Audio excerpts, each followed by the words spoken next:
So yeah, as the title states, Palestine is technically free, but the ones who wanted it free, the Democrats, are not happy. They're not happy. Like, Israeli hostage in Gaza has been freed under the first phase of Donald Trump's peace plan.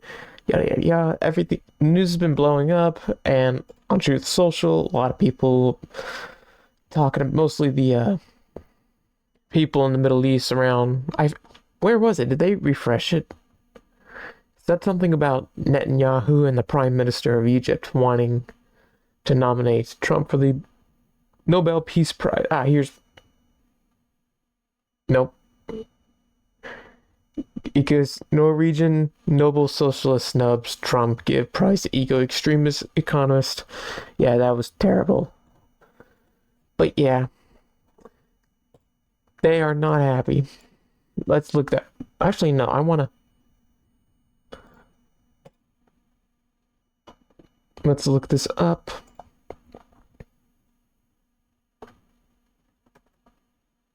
No,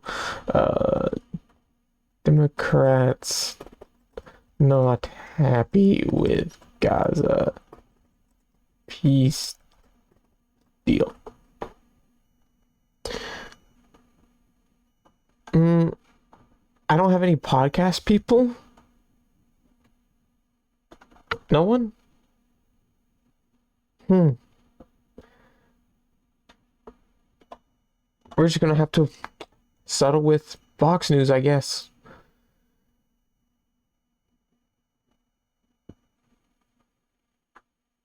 Oh, here's one. A Democrat applauds Trump. Your car insurance company hopes that you never find this site, but now you can stick it to them. Listen, your car insurance company might... I doubt it.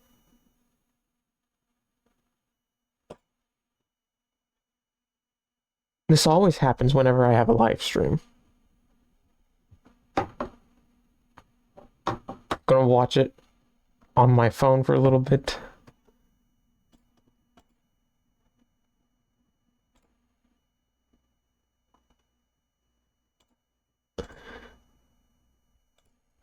So thanks to the efforts of President Trump, 20 families have been reunited now that all of the living hostages have been released from Gaza.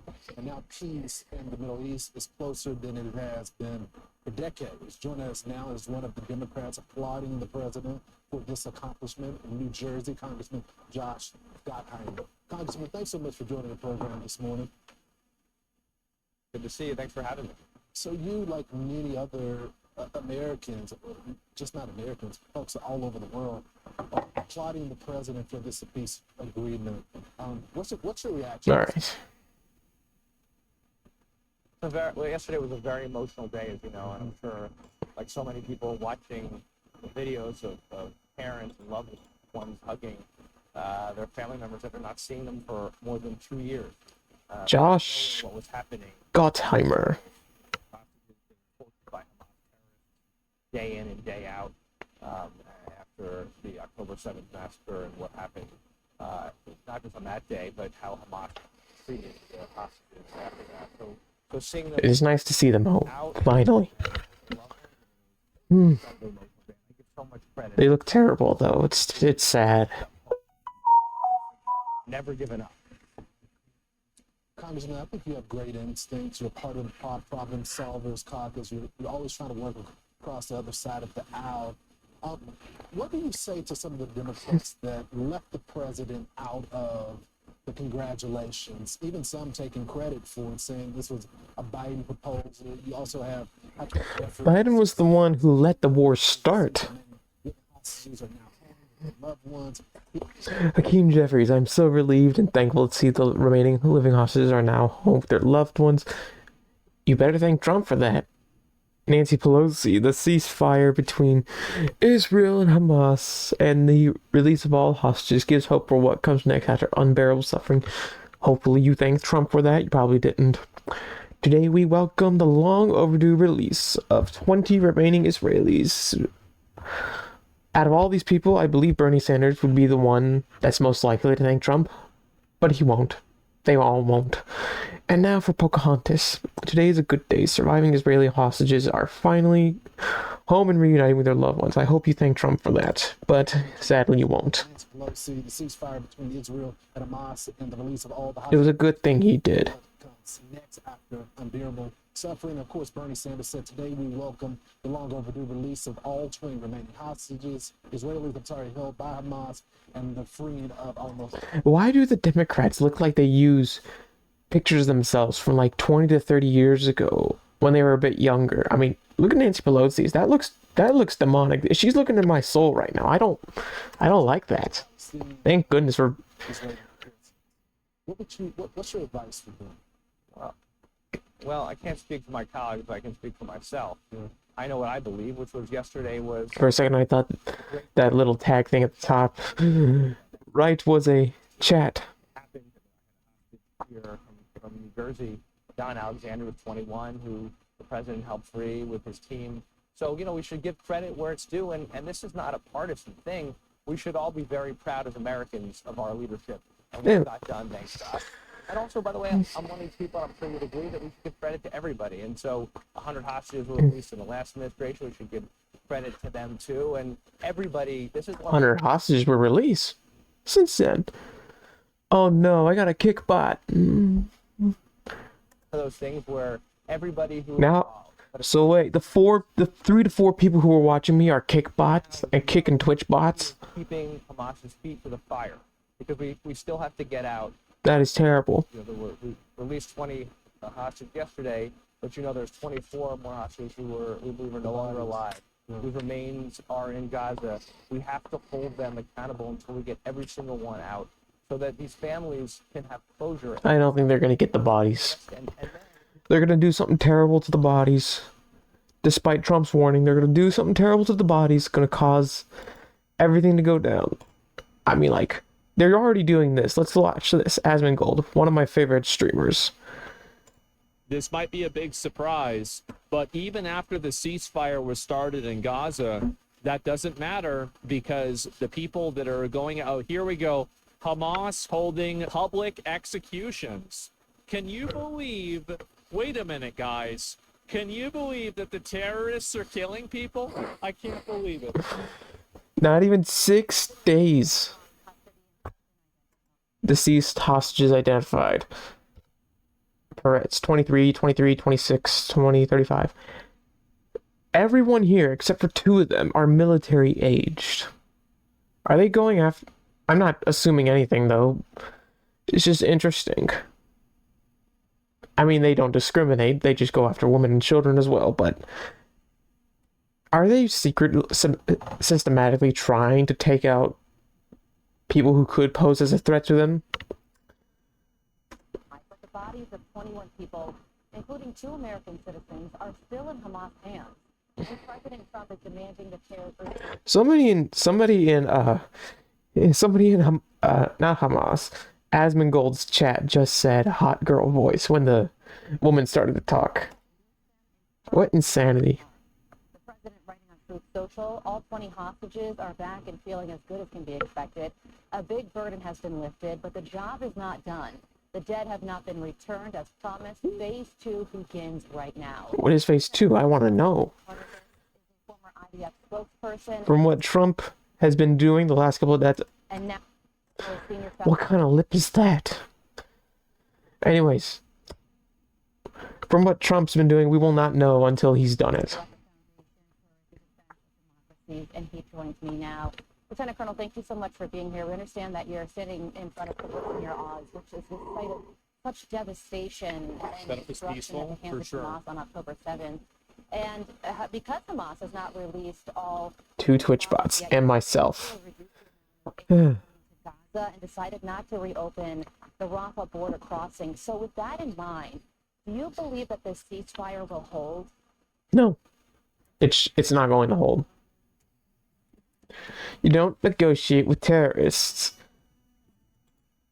while fighting and the killing have stopped, and I'm happy for that.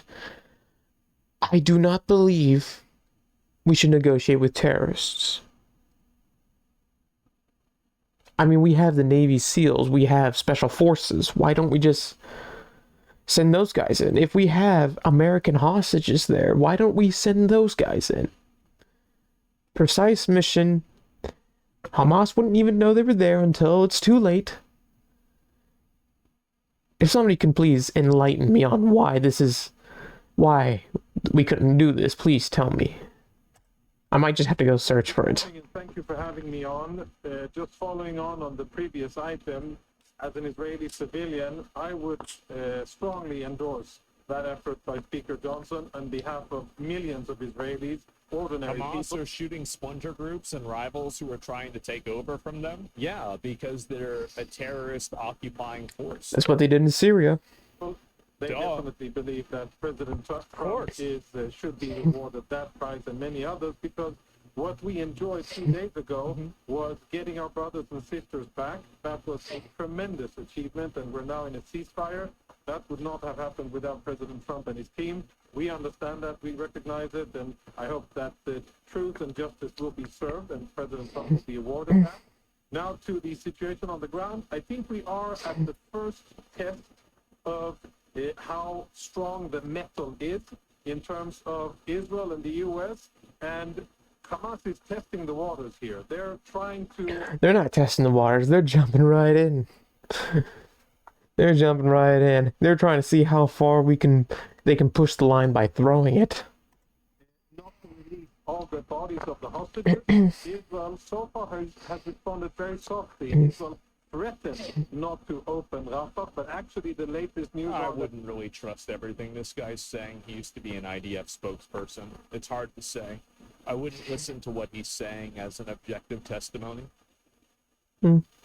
Israel is going to open the Rafah It's gate. probably like there's some degree of truth to this, but you know, like in terms of the specifics and the, you know, in terms of like the spin on it, like I can maybe trust like a lot of these facts might kind of be true, but the spin, I you know, you've got to keep your guard up with something like this, right?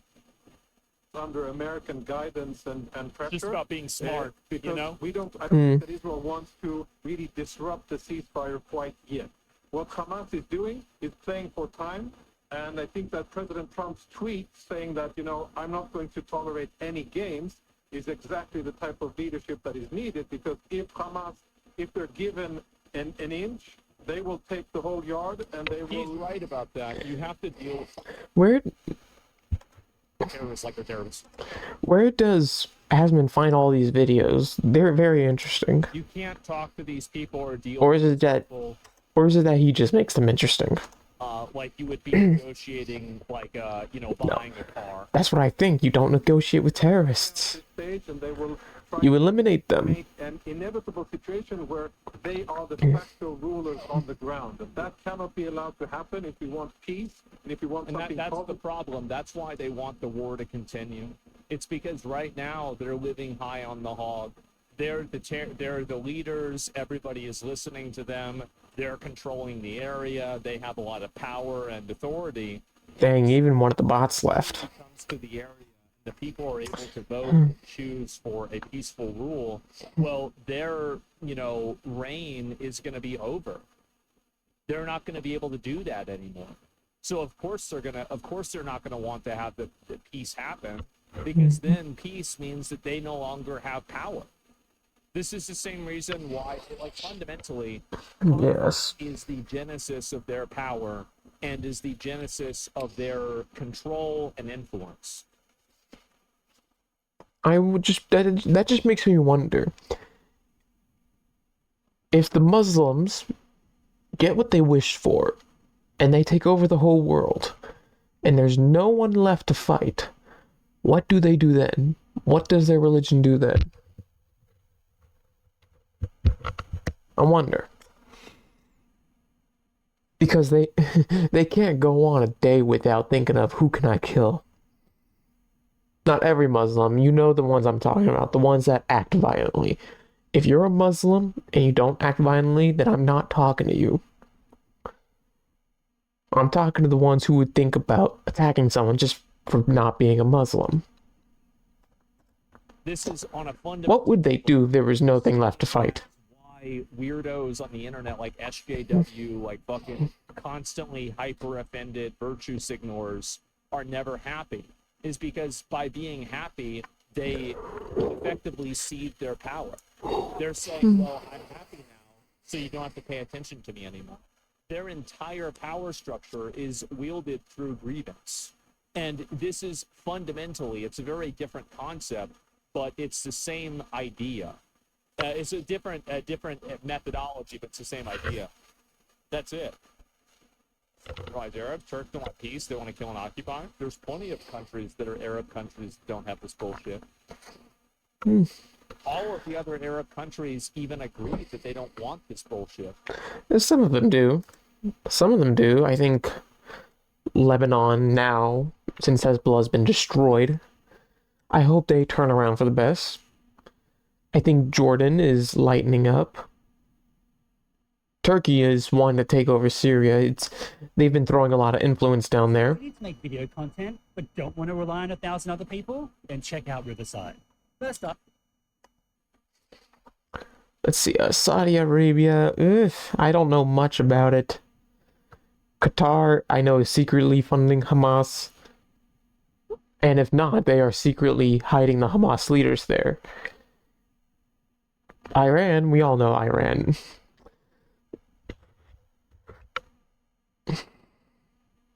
I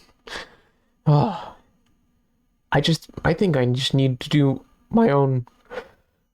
You know what? Let's do that now. I need to do my own research into this. Let's find out where to go.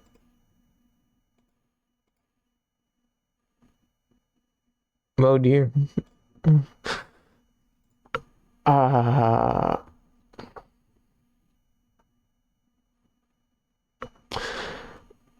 Well, what am I going to look up?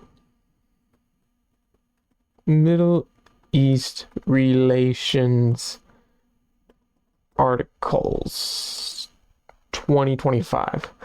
Let's just look at some of this.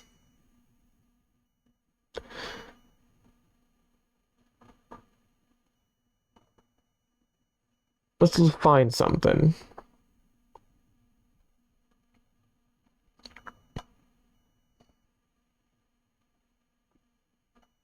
Gotta be very careful who I click on.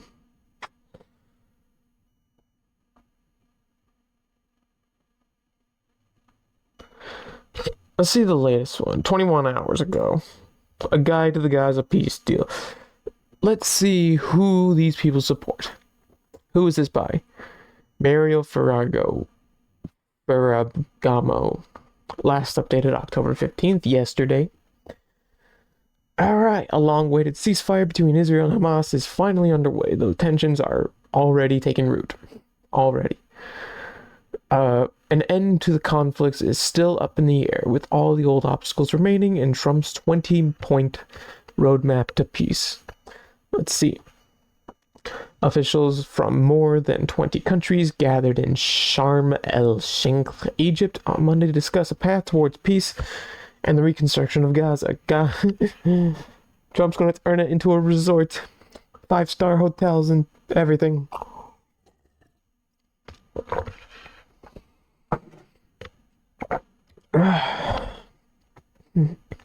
World leaders sign a declaration to inaugurate a 20-point peace plan drafted by the White House, though neither Israel nor Hamas had a representative at the table. Well then, so did Trump just write this peace deal just for himself? If there was no representatives from the two sides you're talking about, I don't like Hamas, but I don't like how Israel's been going about this either. I mean, like, they're just pansying around the issue of, I know they have to be careful with civilians and everything, but why can't we just why don't you continue destroying the terrorists? Don't give up any of your terrorist prisoners and order them to release the hostages, or you will... They should have taken back Gaza, like, start annexing their land. Annex 1 acre a day, and the war would have been over October 8th, 2023. It would have been over. Because that's all Hamas cares about. They want the land. They want to wipe away the Jews from the land. So if you just take away land and gave it to Israel, 1 acre a day, they would stop. The war would be over. The meeting came as Israel and Hamas have both pushed against the confines of a days-old truce. The next steps for negotiation involving the warring parties, not particles, are unclear. October 9th, Israel's cabinet had formally approved plans for a ceasefire, with Hamas setting a Gaza almost 2 years since the whole thing started, setting a Gaza peace process in motion. U.S. President Donald J. Trump said that the ceasefire constituted the first phase of the peace plan that the White House has unveiled the week before, and that world leaders affirmed on Monday in Egypt. Okay, world leaders. Once the ceasefire set in, both parties to the conflict initially moved to meet its terms. Israeli troops withdrew their forces to retain only half of the strip. Hamas returned all living hostages. You still need to return the dead ones. Israel returned nearly 2,000 Palestinian prisoners. You just gave them a whole army. You just gave them a whole army. I mean, you know what they're going to do with 2,000 new people, right? They're going to continue doing what they've been doing. They will get more hostages. They will continue doing that. This will happen again. And then everyone will be shocked about it. If Hamas launches another attack as terrible, if not more terrible than October 7th, I won't even be surprised. I'll be like, I told you we should have gotten rid of them in the first place. You do not make deals with terrorists. You don't. Trump, addressing Israel's Knesset after the hostage release, declared that the war has ended. That remains to be seen. However, experts have notified the fragility of the ceasefire, and tension points emerged in the days that followed. Sticking points remain over Hamas's slow return of the remains of the deceased hostage, and Israel's subsequent shutdown of the Rafah aid corridor. New plan. The new plan lays out tough conditions for Hamas and Israel. CFR Middle East expert Stephen Cook wrote, several points have long been continuous issues between the two. Whether this leads to the end to the war remains an open question. Here's what the 20-point peace plan entails. The warring sides have twice tried and failed to uphold a ceasefire. Once in November 2023 and again in March 2025. Both efforts collapsed, and experts continue to warn of hurdles, but broad international support for the latest effort has led to greater optimism. The movement toward this latest peace deal fell on the heels of the 2-year anniversary of the war, which broke out October 7th, 2023, when Hamas attacked southern Israel from Gaza. Okay, so this article at least admits that Gaza attacked first. Whether or not they justify the attack or not is up to question. Around 1,200 people were killed, civilians, by Hamas fighters, and another 251 were taken hostage. And from what I've heard, didn't only 100 of them? How many hostages came back alive since October 14th, 2025? Based on the reports, 20 Israeli hostages from the original 251 hostages.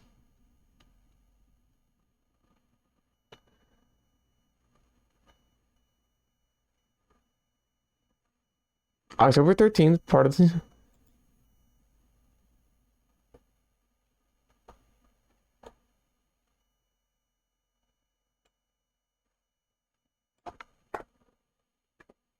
How many hostages from Gaza?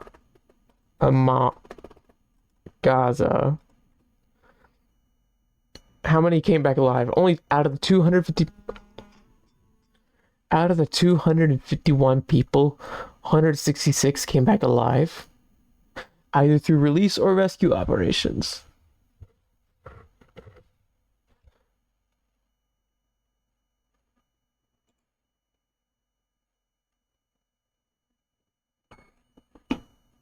Okay, final release.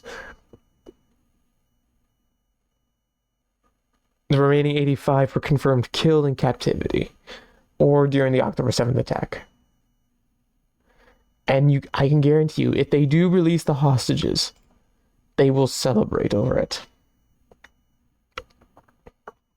Israel responded with a major military offensive that has killed more than 67,000 Palestinians. Good going. According to the data from the Hamas-run Gaza Health Ministry. In the first phase of the peace plan, the two sides agreed to a set of parameters that were going into immediate effect. And for the record, the reason why I sounded so emotionless with the 67,000 Palestinians dying is because they have done that themselves. They brought it upon themselves. You attack a bear, it's going to bite you, it's going to maul you, it's going to chase you. Don't expect help when you've created the problem. Just don't. And like Hamas themselves said, they're just too many useful idiots who will help the person instead of letting them learn their lesson. That doesn't mean you know what that does bring up? What if it was someone I loved that did the exact same thing? Would I let them learn their lesson? I don't know. That is interesting to talk about.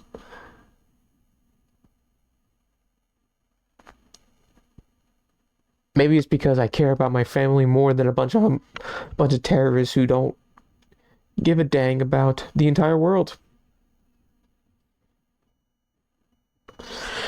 First, however, the implementation has had mixed success. A ceasefire. Israel and Hamas agreed to halt fighting. The initial ceasefire went into effect on Friday after Israel's cabinet formally approved the agreement the day before. Trump's peace plan sketches this out as all military operations, including aerial and artillery bombardment, will be suspended and battle lines will remain frozen. Israel's military action in Gaza had reportedly intensified until right up to the ceasefire deadline. They're trying to get their 2 cents in before the time's up. Oh.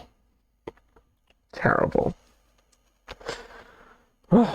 Since the truce, Palestinians have been returning in droves to Gaza City after an Israeli military spokesperson declared it safe to head back to the enclave's previously most populous city.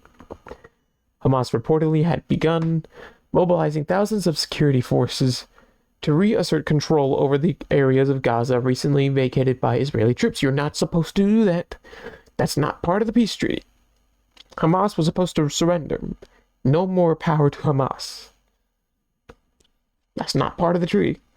A clash between some Hamas members and members of Damush clan in Gaza City broke out over the weekend. Just like the son of Hamas said, if they did not have Israel as the common enemy, they would start killing each other, which is what's happening here. Which is what this video is about. 6 days into the ceasefire, and they're already executing people in the middle of their streets. And Israel's military, known as Israeli Defense Forces, IDF, have killed 7 Palestinians in 2 separate instances. Wait, what is this? In one instance, 5 Palestinians were shot for crossing the line the Israeli military withdrew to, according to the IDF. Well, I mean, obviously you don't know if they're coming to attack you or not. And if they are a civilian, yes, it is terrible that you shot them before you figured out what they were up to. That's probably a big mistake on your end, if it was. But then again, how would you know? The IDF agreed to withdraw their troops up to a line that leaves it in control of 53% of the enclave. the White House released a map of the Gaza Strip that allows, not allows, what am I saying? That shows this would be the first of the 3 stages of Israelis' withdrawal. Here we go. Here's a map. On October 10th, Israeli forces withdrew to an agreed-upon line. Let's see. So I'm guessing everything outside of the line. So Gaza City's around here, Gaza Strip, Khan Yunis, Rafah. Interesting. So they still own most of Gaza, or still at least occupy it. The White House plans includes 2 future Israeli withdrawals around the 40% and 50% of Gaza territory. The final stage keeps a security perimeter around the enclave. Okay. The White House plans to indicate future withdrawals to around 40% and 50% of the Gaza territory. I just said that. The final stage keeps a security perimeter until Gaza is secure for any resurgent terror threat. On October 10th, U.S. envoy to the Middle East, Steve Witkoff, confirmed a social media post that Israeli troops had finished the first phase of the withdrawal. This is getting interesting.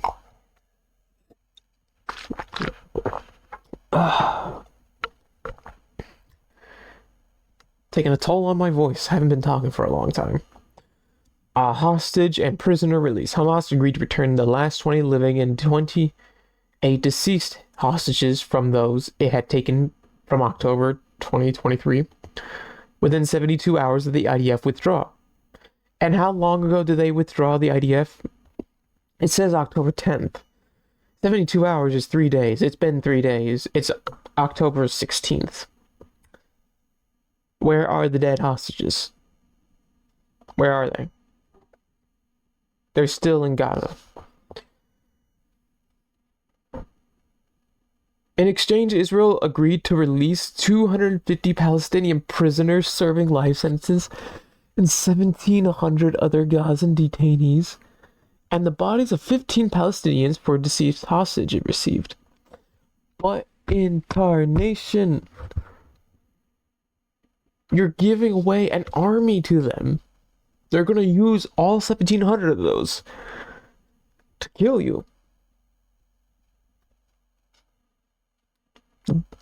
Several high-profile political figures at the top of Hamas release list were not included in the prisoner swap. At least they kept the high-profile political figures. The 20 living hostages were released back to Israel on Monday morning. The remains of 8 hostages have also been returned. Hamas missed an October 13th deadline to return the last of the deceased hostages, which has been a point of contention for the Israeli military. Okay, so this is getting a lot. There's a lot. What happens next? As the tenuous ceasefire holds amid the hostage delay, the temporary closure of Rafah crossing, and reduced aid levels. Interesting, in the wake of the Egypt conference. Yeah. So, everything's Palestinian displaced at the southern part of the Gaza Strip. Yada. Okay, so, yeah, I just can't get over how you can just hand over 20. It doesn't sound correct. Here for the future, then Hamas needs to be. Let's get back to this. Control over the Gaza Strip needs to be taken out of the hands of Hamas. Yeah, by the way, for the better interest of Palestinians as well. And on that front, the Times of Israel is reporting that since the ceasefire took effect, Hamas gunmen have actually tightened their grip over Gaza. Of course. And have killed at least 33 Palestinians who are accused of working, collaborating. If they don't have Israel as the common enemy, they will kill each other. Videos that have been released, these are public executions. This doesn't appear to be the behavior of a group of people who are planning to relinquish power and authority over the Strip. Expected? Yeah, it's insane. Like, people could have easily expected that.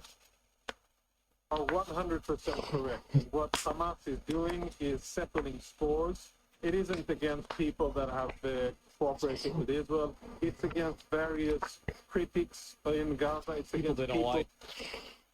You know what I'm just realizing about this live stream? It's on Twitch and Kick, and I just figured out that it gets rid of your streams after a certain point of time. And if I want people to see this message, I'm probably gonna have to post it on my King's Viewpoint. Probably start live streaming there as well. Who are trying to rise up against Hamas's oppression. These are Palestinian Muslims. We have nothing Jewish here, and no Mossad agents are being executed. Just ordinary Palestinians from rival factions and rival clans, and Hamas is doing what they do best. They are Now that the King of the Hill has gone away, they're taking out the competition. Really peaceful execution. And it's insane, man. they're executing people in town squares in broad daylight, in typical Hamas fashion. Now, I don't know if these public executions have been happening the entire time, not just for Gazans that are pro-Israel. The question should be, why is mainstream media, after all these years of it happening, we talk about it now? I mean, the mainstream media is corrupt and they are biased, and you can say everything, and I agree with you. But I do want to say that, for me, I can only speak for myself. I have covered this. And I have talked about it whenever they had protests against Hamas in Palestine, and then the leader of those protests was killed. I was one of the only people who put out a video about it. These people have already, they've always been terrorists. I think I remember that video. And there will be no peace until they're gone. Now, I don't think you might not need to kill them. If you can just get them to leave, that's good enough.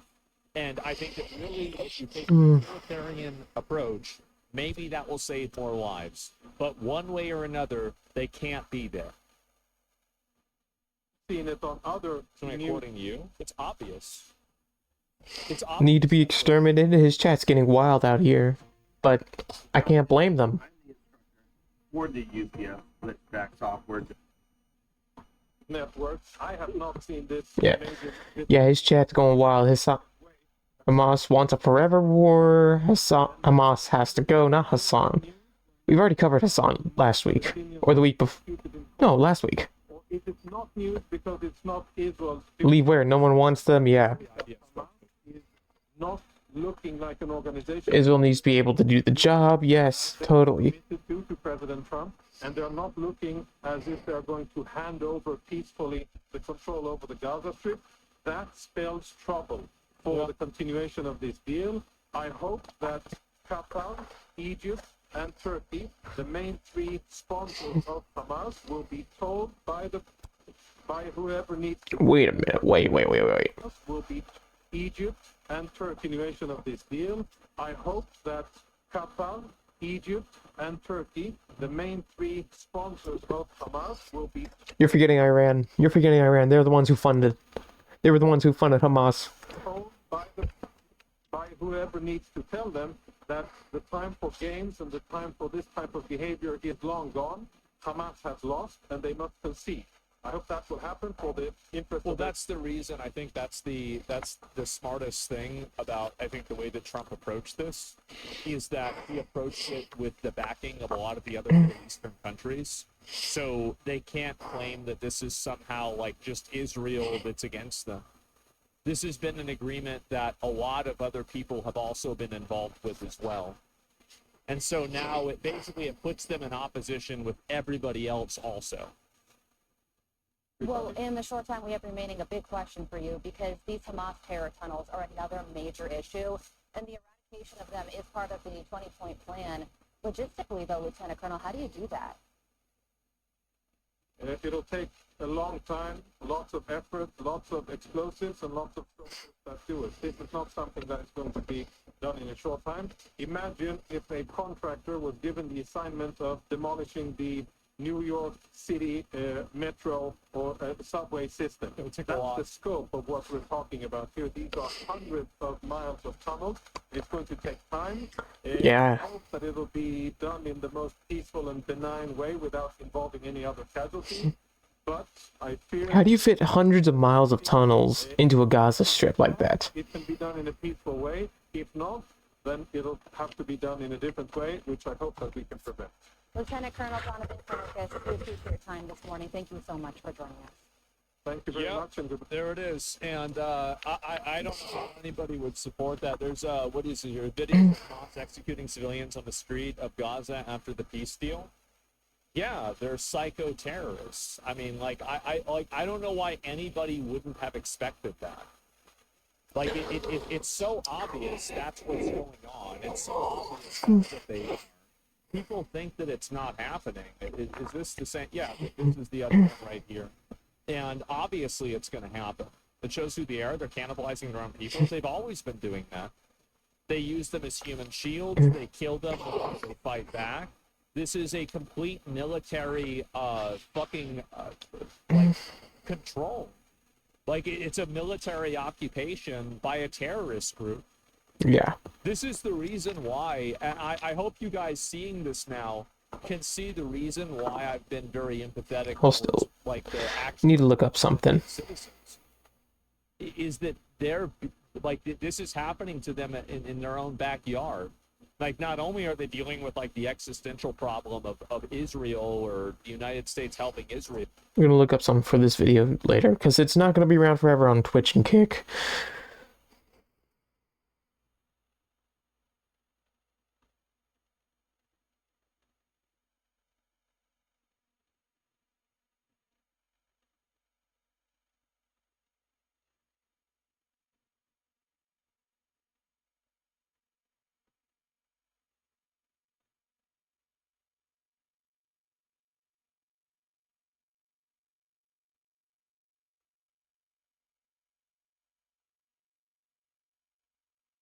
Download a Twitch stream. Yes, you can download Twitch streams. It saves past broadcasts, which I did. Okay. So I can do that. So yeah, this stream will not be here forever, but it will be on my YouTube channel, King's Viewpoint. But on top of that, it's their own fucking like they got like Hamas got elected like 20 years ago. Right? Like, yeah. By the way, so and they kept it. Let's use a little bit of logic here, okay? Just 3 seconds of logic. So the majority of the people in Gaza are under 18 because a lot of the older people have been killed. So if the majority of people are under 18 and Hamas got elected 20 years ago, that means just very simply, most people didn't fucking vote for them. They voted for. Nowadays, they didn't vote for them. That's crazy. Because they didn't get a chance to vote for them. No, the people that voted for this are dead. They're dead. Yeah. Think about it. Think about it for 3 seconds. Do the math. Well, President Trump is now threatening Hamas. And the new generation does not know any better. It comes as the Israeli military releases the names of those returned so far. Chief Foreign Correspondent Trey Yates joins us now from Israel. Good morning, Trey.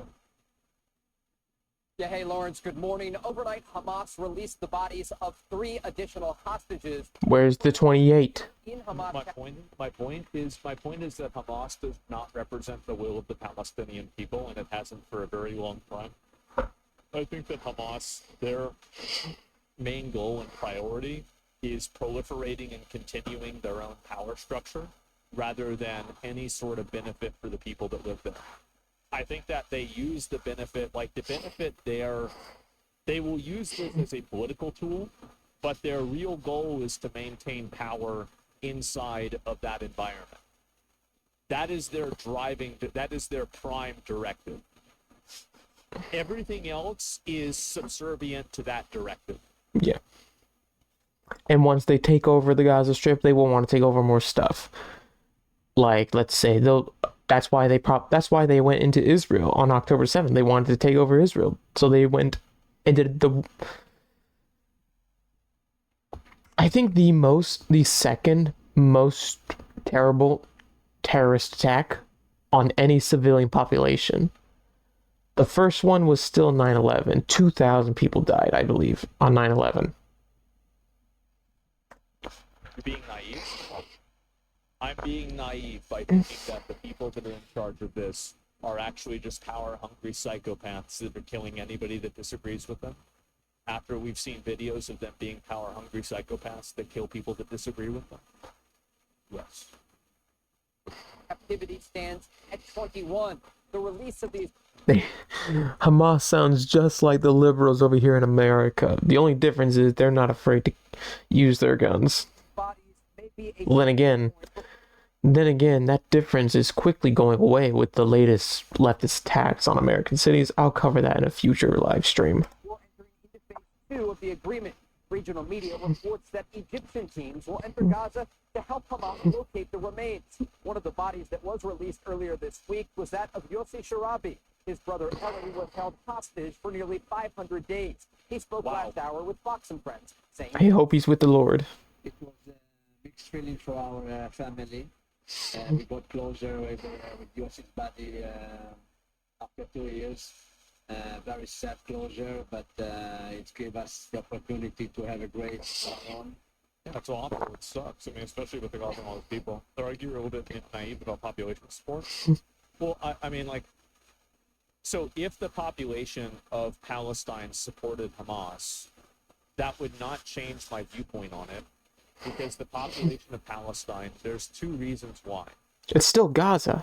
A lot of those people probably view Hamas as the devil you know and the lesser of two evils.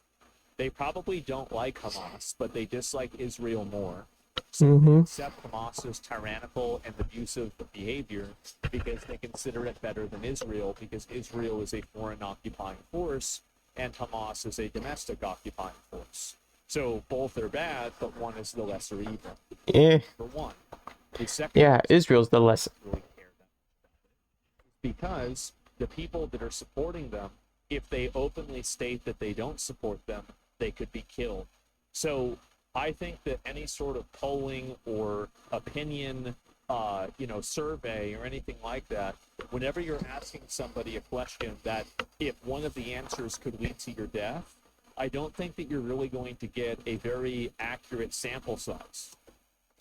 That is true, and I bet you that is what the Democrats want in America. If you don't agree with them, they'll throw you away in a dungeon, or a cell, or a camp, and then blame us for doing that. They'll blame us for throwing their people into camps while they do it themselves. It'll be crazy.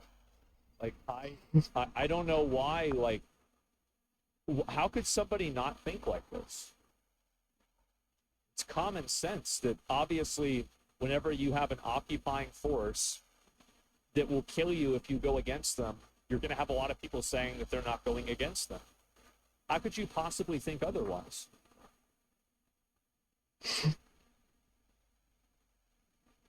Inside Gaza, reaction continues to the ceasefire deal. There's also an incredibly dangerous environment for Palestinians. What is this? Don't trust any politicians. If you want to trust politicians, you need to follow the money to see who is sponsoring them. Yes, that is true. In civilians, as Hamas Follow the money. I think that's what the Trump administration has tried to do with Antifa, but then everything went silent. That's what they did with the No Kings protests. They started following the money, and then all of a sudden the protests just stopped. It went from being like hundreds, if not thousands, of protesters to just being like a few stragglers, a couple of dozen, and it stopped. However, it's sad to say Trump is also not safe from corruption. He's still a human after all. I mean, I used to be Trump all the way back in 2024 when I voted for him. The very first time I voted for him, my very first vote, I won. It was happy. Finally, I got caught up, and the system will corrupt itself in the end. That is true. All systems, in my opinion, any system that does not have God as its main its main pillar to lean on, it will self-implode on itself. The system will corrupt itself in the end if it's a terrible system that is held by a terrible person, or even a good system held by a terrible person, as long as the person's terrible. And Trump, I don't think he's terrible. I just think he's under so much stress that he's going to make more mistakes than he did before because he's under a lot of stress. But even then, messing up with the Epstein files, I 100% believe that he is not in the Epstein files, but why would he fumble with it so badly? Is there someone else that's in the Epstein files that he's hesitant to release it for? I don't know, but we're talking about Hamas right now. But yeah, follow the money. I think that's what we did with Hamas as well. We found out money was coming in from Hamas leaders in Qatar. It was coming from Iran, so we not destroyed Iran, we just destroyed their nuclear sites. Israel just killed the Hamas leaders in Qatar, and then were forced to apologize to Qatar for striking a civilian building. Executed a number of people accused of stealing aid and working with Israel. President Trump was asked about Hamas yesterday and their commitment to disarm as part of the broader peace plan. We have told them we want to disarm, and they will disarm. And if they don't disarm, we will disarm them. And it'll happen quickly and perhaps violently. And if they don't disarm, I hope you disarm them soon enough, because, yeah, as a huge Trump supporter, I am disappointed with how slow the process is going. First, it was the Epstein files, then it was ICE and Antifa, ICE handling Antifa members, and now it's, hopefully it's not this. Please. They will disarm. And I spoke to You do deliver on your promise, just, if possible, make it faster. They will disarm, or we will disarm. This was a very orange day for him. It was very orange. And to be honest, he looks 10 to 20 years older than when he took office in 2025. It's crazy. It's crazy. So much stress. So much that a stress can put on one man. A spokesperson for Israeli Prime Minister Benjamin Netanyahu is set to brief the media later today with an update on the state of the ceasefire. Netanyahu, So when he says interesting man, but something's off about him. He sounds too iffy to me to be a considerable source of information. Iran's nuclear power wasn't destroyed. They are still as strong as they were. USA and Qatar has a military act. Saudi and Pakistan made a pact last month, I believe, within 5 to 10 years. They will try to squeeze Iran, but remember that Iran threatened to destroy all the oil infrastructure in the Middle East. Iraq is a tool of the CIA after they took out Saddam. This is interesting information. I'll have to look this up later. I was pretty certain Trump sent B-2 bombers to destroy their silos. Or did they just destroy some and not all? Israel will also get involved. Interesting. Thank you, Twitch are you bait? Since they are very close friends with the US.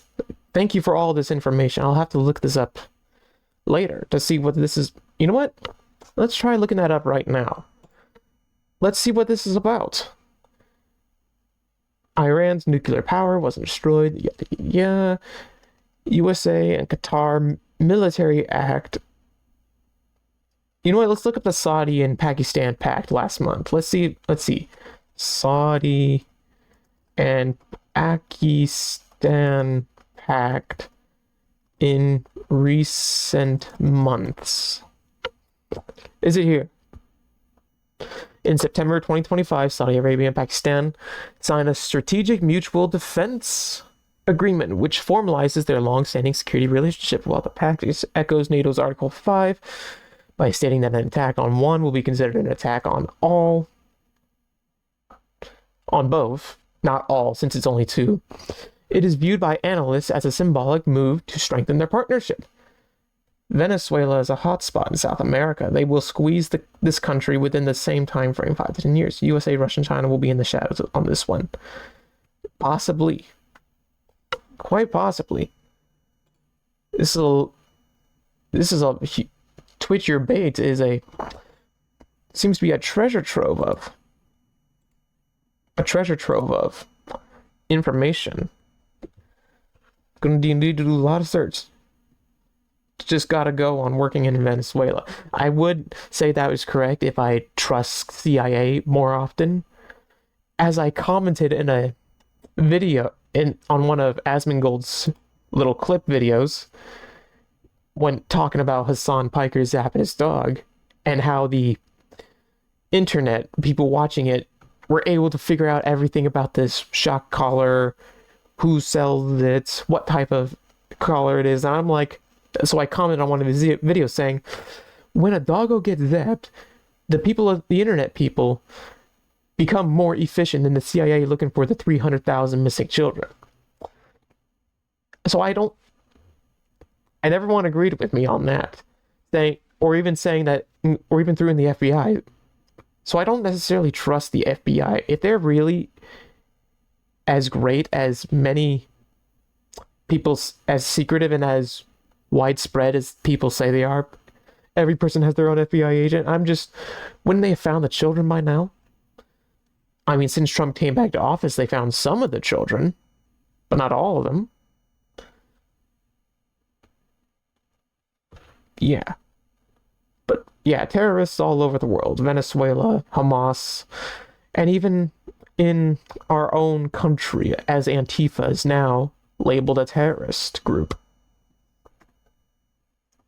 We'll disarm them, Trey. Do you believe the president means we, as in the IDF?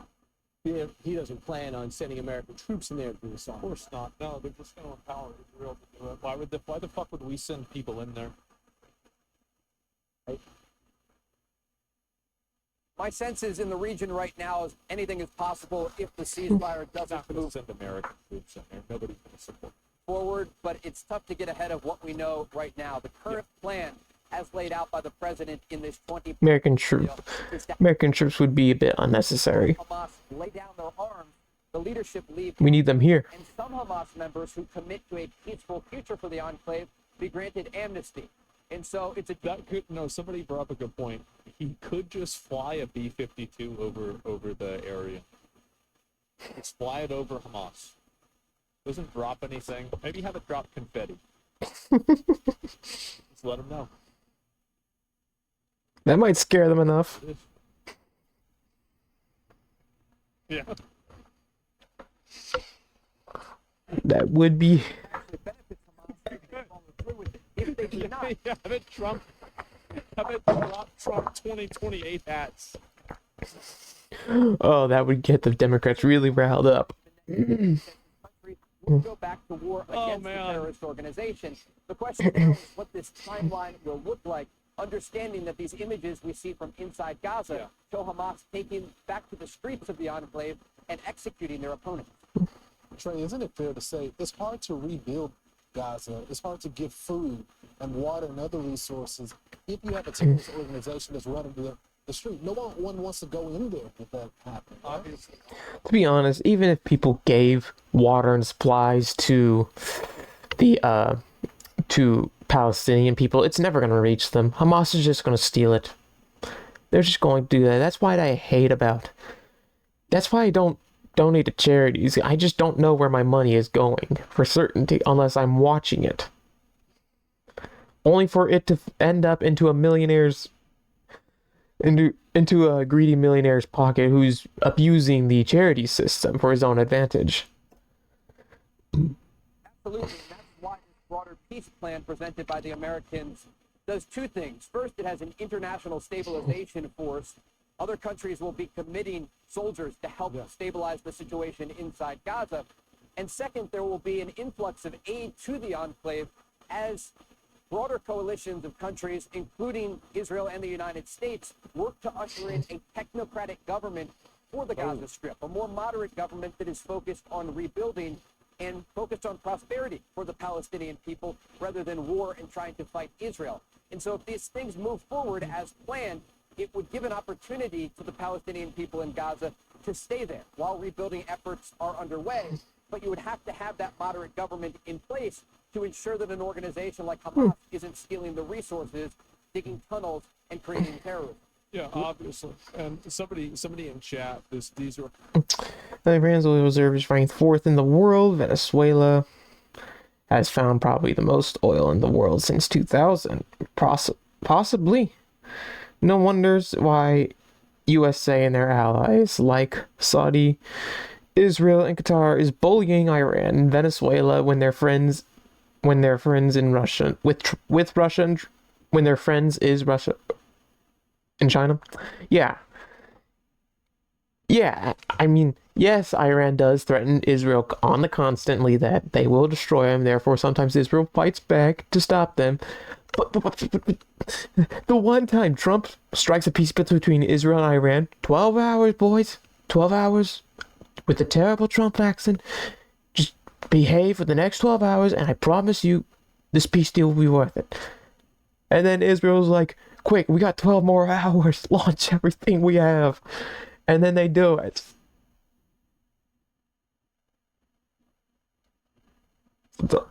Also, the dollar isn't. But yeah. No wonder why US and their allies.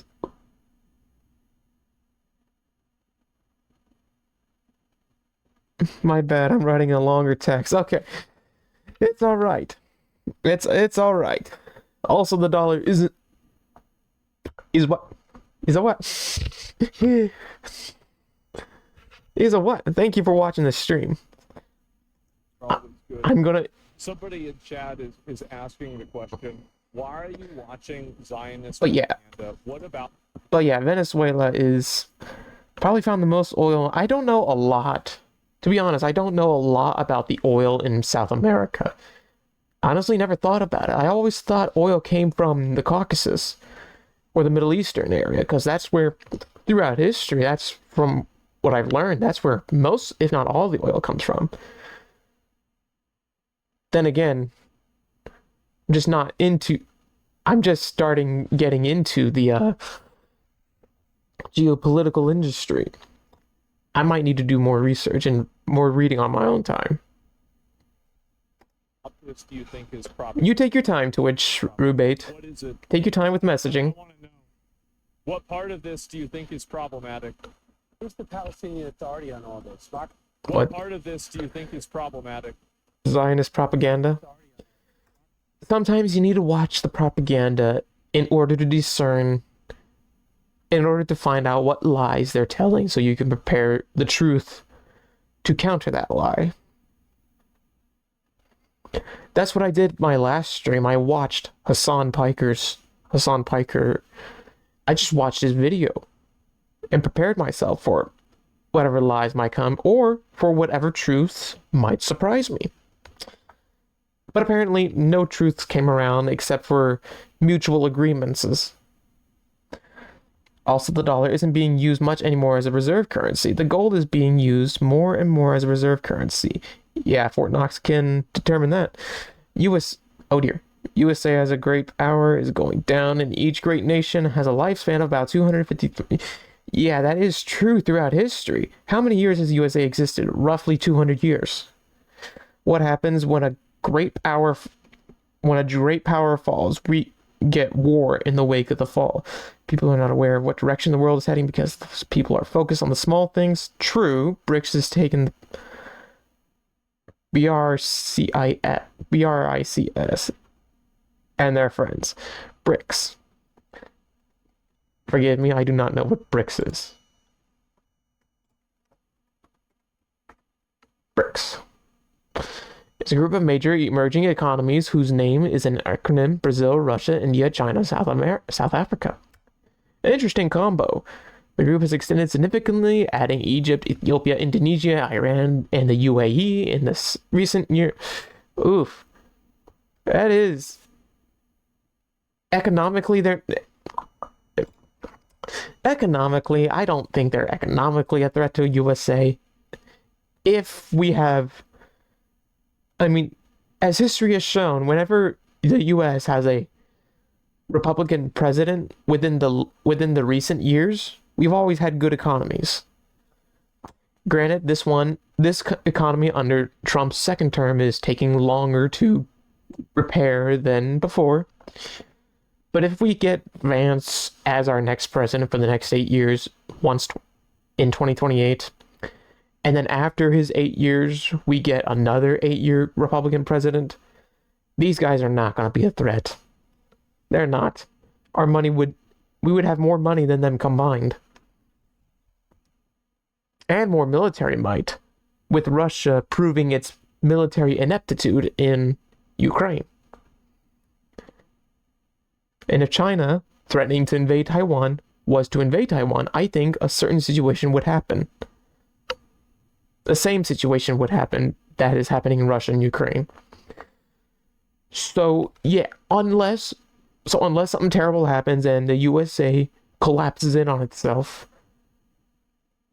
which it might. USA has the biggest debt. They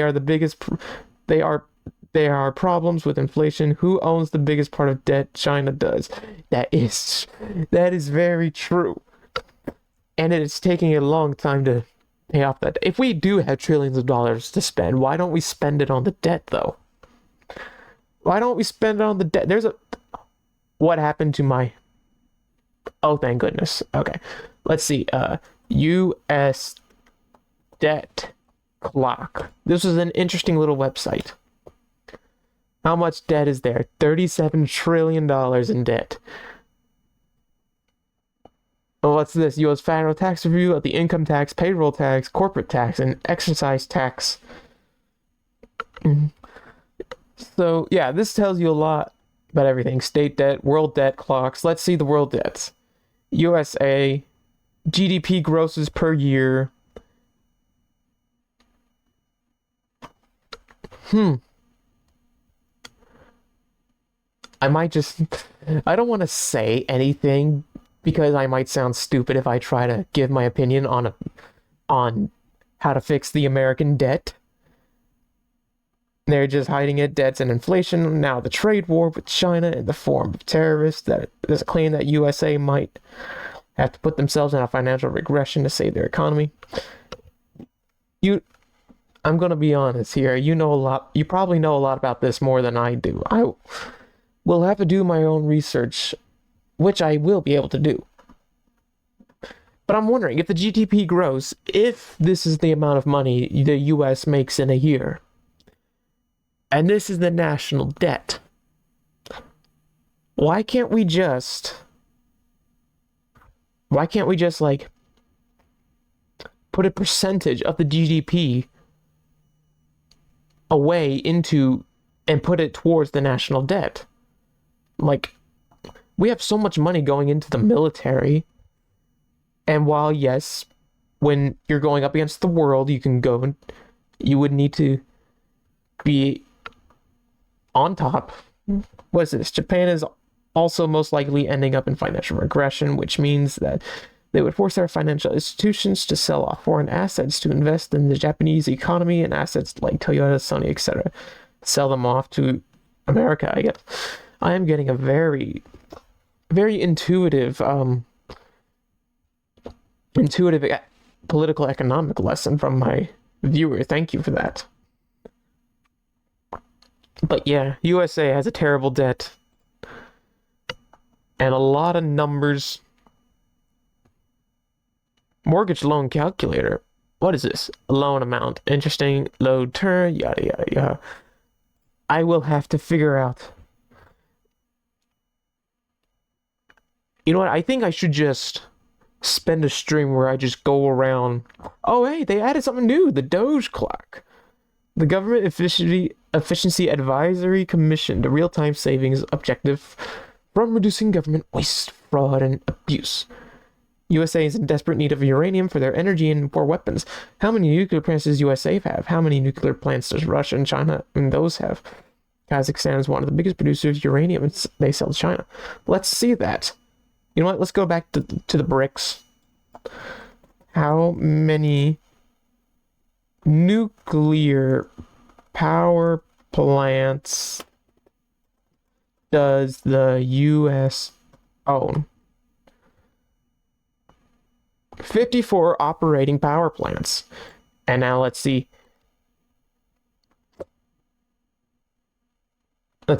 How many nuclear power plants? You know what? Just for the fun of it, does BRICS own? 127 nuclear power plants. Probably most of them. So that this includes Brazil, Russia, India, China, South Africa, Egypt, Ethiopia, Iran, Saudi Arabia, and the UAE. 10 nations. It took 10 nations to double the U.S.'s number of power plants. Kazakhstan is one of the biggest producers of uranium. And so yes, and now Google how many are being built and planned in the world ATM where they are located. In the world ATM. Oh dear, world ATM. That's not. We are an ATM locator ready to help you find the. I think I just did a stupid thing. How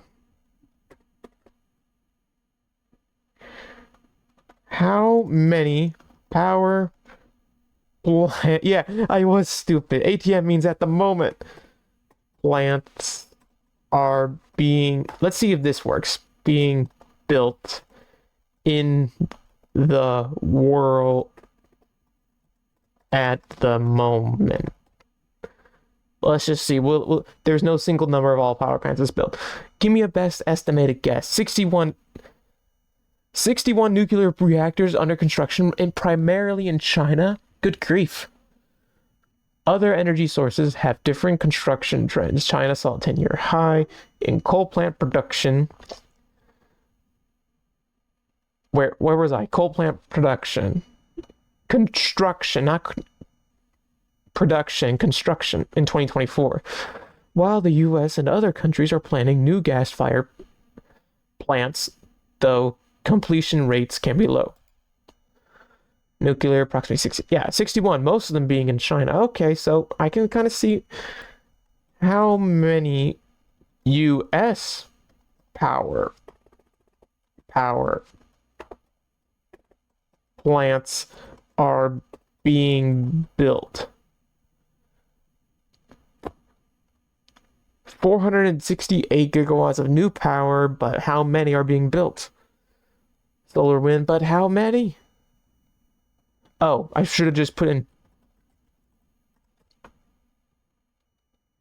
There are 2 large nuclear power plants currently under construction. 2. Oh boy. So I can kind of see your point here when you say that. Okay, well, let's see. 54 plus these 2 when they are finished. Also, if the price of uranium keeps being high and over 150, might even go higher since a lot of countries have low reserves on uranium. This could make Kazakhstan a big player internationally if Russia allows it. It could be. Okay, but I'm trying to calculate something right here. 54 power plants in the US plus these 2 when they're done construction. That will be 56. How many does China have?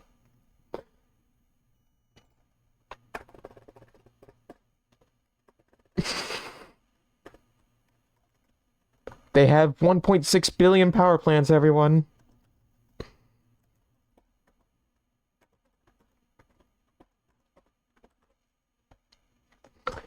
$27. And let's just assume, since it said primarily China and not all of them being in. Wait. Oh, wait, no, never mind. 58 power plants and 27 units under construction. So that's what it means by primarily. So yeah. I guess you're kind of right. If we do not get our power under control, China might gain an advantage there. If we don't get all this under control either.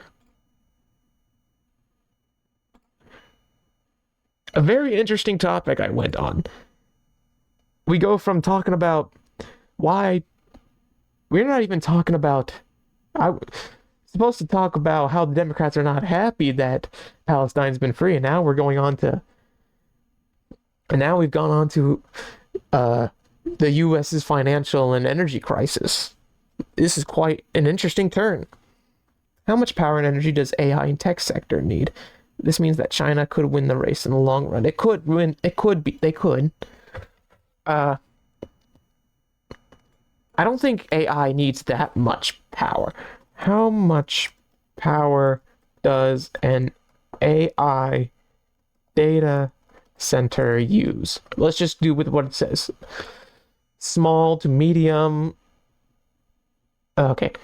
500 milliwatts. Let me get my calculator.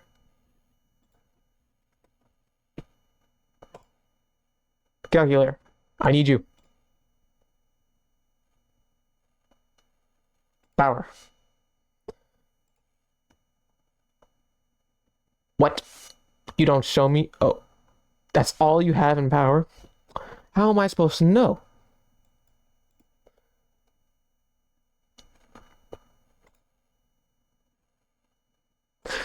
Never mind. Let's just see. 100 milliwatts or more. And current large campuses, the largest one in operation is 500 milliwatts. 2,000 milliwatts, which is 2 gigawatts. 4 gigawatts by 2030. Why is the power usage so high? AI workloads, especially training in large models, are computationality intensive and require specialized hardware like GPUs, which are power consumers. Okay. Oh yeah, graphics cards. Yeah, they take up a lot of power. Model size, the numbers of parameters. Yeah, the cooling. Yeah, you need I took a small computer course. You need to keep all devices in a cold environment, like under 60, 65 degrees, or else it would wear down the life expectancy of the device. So yeah, keeping the AC at a 60 all the time, especially if they are in a part of the world where it gets very hot, that could take up so much power. Why don't they put data centers in like very cold environments, like cold enough to where the room inside can just stay at a steady 60 degrees without excess power consumption? That might work. But then again, I'm just one person. I'm not an analyst or a person in government who knows numbers like this. But pull it up in a minute. 67 borders, but there is a Palestinian Authority that Yasser Arafat once led. What's their role? Hunger is here, and I needed it because my fridge is super empty. I'm going to open the box. It's a great question. And look, inside Gaza, even before October 7th, there was a divide among the civilians. That is true. That is true. It'd be very hard to get cable connections out in the freeze, out in a place where there's cold. Many others supported Fatah, the second largest political party. I wonder how they're doing. Palestinian President Mahmoud Abbas in the Palestinian Authority that controls the West Bank. How are they doing? And so Mahmoud Abbas has actually been very supportive of President Trump's efforts because he understands, as a lifelong diplomat, someone who has participated in previous peace accords, that the Americans have the cards here. They have the power to implement this agreement, and you're either on board or you're not. And so we could see more involvement from the Palestinian Authority in the future of Gaza. There would certainly have to be a number of agenda items worked out with the Israelis, understanding that they would like to see a completely new government within the enclave. But to answer your question, Palestinian President Mahmoud Abbas has been supportive of President Trump's efforts because they're the only real efforts in recent decades that could lead to peace here in the Middle East. Newspapers from that Peace is more of a dream than a soon-to-be reality. is a later It's obviously says good. the hostages are back. It feels so good to say it. Yes, Good, the hostages are back. It's good. What's the feeling there, and what are you hearing on the streets? Weights have been lifted off the shoulders of the Israeli people. 20 living hostages were released as part of this ceasefire. And people here have been waiting for more than 2 years for this moment to happen. And we saw those videos, the being reunification hostage of that long families is at local insane. hospitals. Overnight, Lisai Miran putting out a video of her husband Omri and 2 young daughters playing at the hospital. And it's heartwarming for the Israeli people, but you feel it in the streets here. Last night was the end of a week-long holiday in Israel. It was called Simchat Torah, and you saw people Simchat Torah. in Tel Aviv dancing and holding Torahs. I don't remember being a Messianic. I don't remember that holiday. The people of Israel are now feeling the peace for the first time in more than 2 years. Yeah, one of our friends here who works on our staff, she went to a synagogue here in America, in New York, She said the whole synagogue stood up and cheered for Donald Trump when these hostages came home during the holiday. That's good. Thank you so much. That's good. Excellent job. That's great. Sure. Yeah, I mean, it's unbelievable that we're chanting that in Gaza as well as in Tel Wait, Aviv. Trump said dancing Israelis. I assume that's the I can now finally get to the topic of my whole stream. Everyone's praising Trump about this, but what about the libs?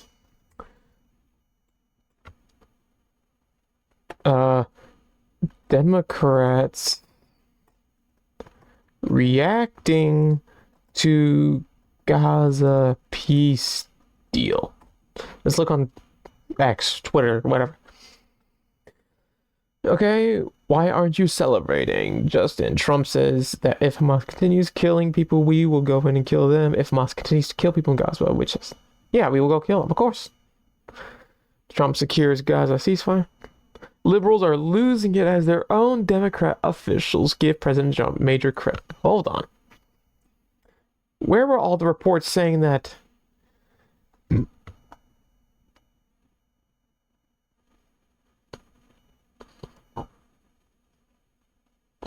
Or are they just doing this just to save face?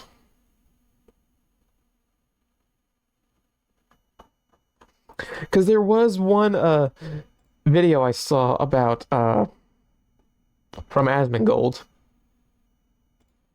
Let me see if I can find the clip.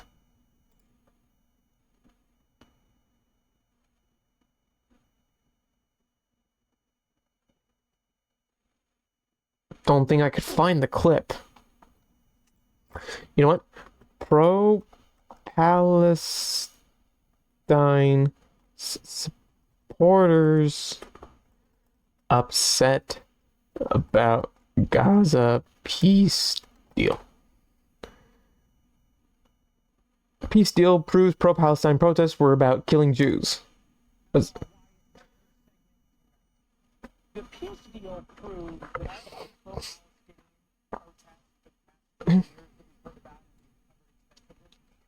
they were never about Gaza. They were about killing Jews. Yeah, surprise. Where are those protesters now? Where are the pro-Palestinian types who flooded American streets for years? Because back then, they justified the marches and the chants by saying... Time to get some sleep. Enjoy the rest of your stream. Thank you. See you soon. Actually, I was planning on getting off in 3 minutes, so you're getting off at a very fortunate time. Thank you for staying for the whole stream, technically. I'll be watching this final video, and then we're going to get off. Instead, the same protesters who were out for the past 2 years are now out in force calling for the murder of Jews. So let's just be clear. It was never about the Palestinians. It was never about Gaza. It was never about justice. It was about the Jews. The Gazans themselves are thrilled, understandably.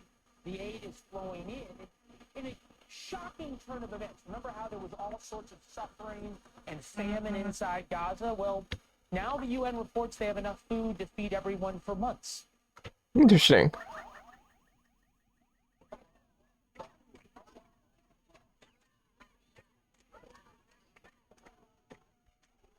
To be said, weren't these the same kids that were shouting death to the Jews? Weren't these the same kids that were shouting death to the Jews until they got tired of Hamas's antics with Israel? But for some reason, we aren't seeing the same level of jubilation and praise in America. Yeah, it's strange. And that's because the Western pro-Palestinian movement is and has always been about eradicating Israel. It has. Hey, yo. That man needs to be locked up. He is threatening people harshly.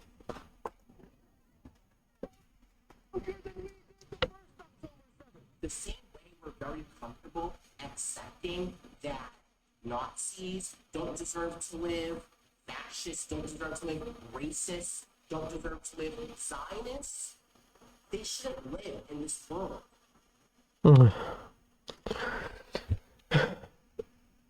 Somebody needs to arrest these people. This is not free speech.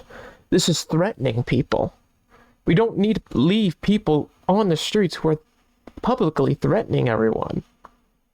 Remember, that was all excused because it was allegedly about the Palestinians. Yes. It never was. It clearly is not now. So that's what's been happening in American cities, both big and small. And it will continue long after this war ends. In the days after the attack of October 7th, 2 years ago, I told you, our viewers, remember these were the videos of what Hamas was doing. I told you, our viewers, that we were witnessing a moment that required extreme terrible moral clarity. There were people in the streets in America celebrating this, and I took an awful lot of flack for saying what we needed to talk about was this, and that this was evil, and anybody who celebrated it or excused it needed to be called out. Yeah. We need to call them out. We cannot have people like this committing violence, whether through threatening people or going up to shoot people in the streets at college campuses. R.I.P. Charlie Kirk. May he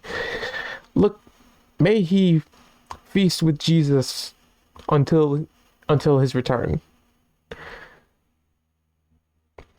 Yeah. That is a bit... Yeah, they won't stop until they are stopped. Whether it be by arresting them for their threatening violence upon others or committing violence, they need to be stopped. And I hope